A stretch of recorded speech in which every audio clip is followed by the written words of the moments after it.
Hello, I'm Shirley D'Sa. I'm a hematologist in London, UK. I specialize in Waldenstrom's macroglobulinemia, and in particular, the areas of nerve damage that occur in many cases.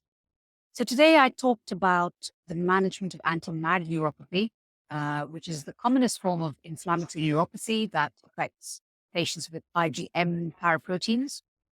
And the theme of the discussion was the fact that there are some effective therapies, notably rituximab. However, it's not straightforward as to how to use it, how often, when to start treatment, how to measure success. And I mentioned that there is work underway to develop what are called clinical metrics for the measurement of neuropathy, because that I think is key to successful treatment in the future. Good news is that there is a lot of interest in this area, and this workshop will have a consensus panel discussion on the management of inflammatory neuropathies, which will bring together a consensus view on this subject where there is a dearth of information or evidence, I would say, and that will then enable us to at least produce some outcomes for clinical practitioners.